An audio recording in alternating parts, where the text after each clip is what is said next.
Assalamualaikum warahmatullahi wabarakatuh. Saya Fitria Anissa, guru produktif pada kompetensi keahlian rekayasa perangkat lunak di SMK Negeri 1 Palangkaraya.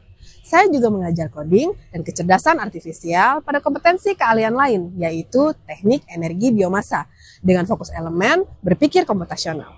Di era digital seperti sekarang ini, setiap murid, apapun jurusannya, perlu memahami teknologi agar siap menghadapi dunia kerja dan masa depan yang terus berubah.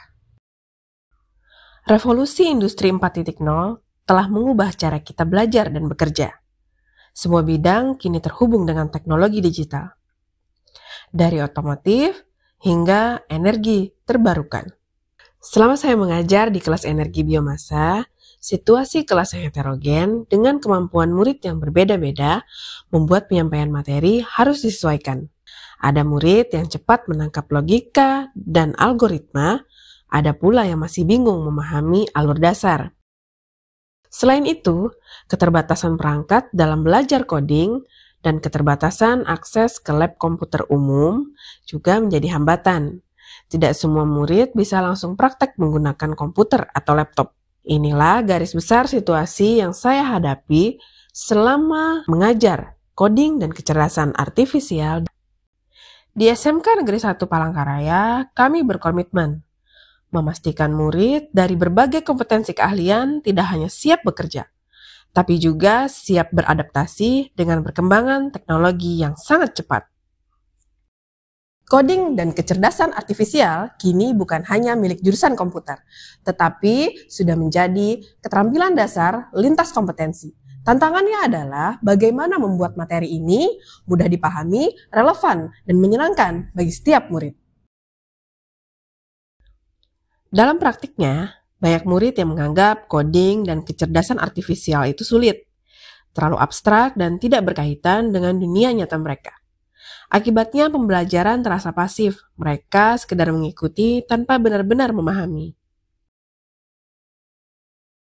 Murid energi biomasa terbiasa bekerja dengan mesin di laboratorium energi. Jadi, ketika mereka diberi konsep logika dan algoritma, mereka sempat bingung, ragu, dan kurang percaya diri. Disinilah tantangan terbesar saya dimulai. Bagaimana menghubungkan dunia mereka dengan cara berpikir komputasional. Untuk menjawab tantangan ini sebagai bentuk aksi nyata, saya mengembangkan game edukasi dengan genre RPG Adventure menggunakan Construct 2 yang berjudul Spirit of Borneo, berlatar belakang di hutan Kalimantan. Game ini berbasis web, dengan tujuan agar bisa langsung dimainkan di browser, sehingga tidak menyulitkan murid ketika harus mencoba. Formatnya adalah petualangan, di mana murid menjadi karakter utama dalam sebuah perjalanan yang melewati berbagai rintangan di hutan belantara dan menemukan sebuah telawang yang berisi misi pertanyaan terkait materi berpikir komputasional. Setiap jawaban yang benar akan membuka level baru dalam permainan dan diberikan badge penghargaan. Melalui misi-misi sederhana, murid diajarkan logika pemrograman dan berpikir komputasional secara alami dan menyenangkan. Hasil uji coba di kelas energi biomasa dan RPL menunjukkan perubahan besar. Murid yang dulunya pasif kini lebih antusias. Mereka berani mencoba, berdiskusi, bahkan menantang diri untuk menyelesaikan soal yang lebih sulit. Tujuan pembelajaran tercapai, murid mampu menerapkan pemecahan masalah kompleks dalam kehidupan sehari-hari.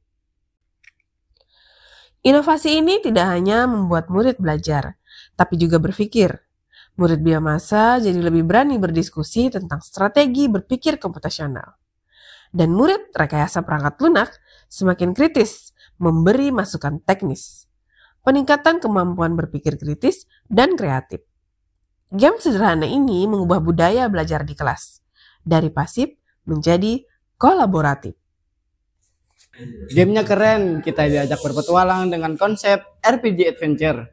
Kita diajak berpetualang melawan jelly-jelly licin yang mungkin kita agak susah saya ya melawannya, tapi di akhir level itu kita diberi soal-soal tentang berpikir komputasional yang membuat kita berada di budaya lokal namun tetap tidak tertinggal oleh teknologi yang semakin maju saat ini.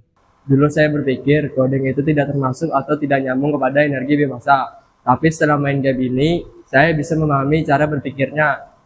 Ternyata sangat seru dan bisa belajar sambil main tentang berpikir komputasional. Assalamualaikum warahmatullahi wabarakatuh. Saya Kepala SMK Negeri 1 Palangkaraya sangat mendukung transformasi yang dilakukan oleh Ibu Fitri Anissa terkait game yang digunakan sebagai media pembelajaran. Sehingga pembelajaran yang dulunya secara teoritis beralih menjadi pembelajaran digital di SMK Negeri 1 Palangkaraya. Saya selaku Ketua Kompetensi Keahlian Rekayasa Perangkat Lunak mengapresiasi transformasi pembelajaran yang dilakukan Bu Fitri menggunakan game dalam memberi pembelajaran coding dan KA. Ini menjadikan terobosan baru. Sukses terus untuk Bu Fitri. Refleksi yang saya dapatkan dari inovasi pembelajaran ini adalah inovasi tidak berhenti di tahap pengembangan.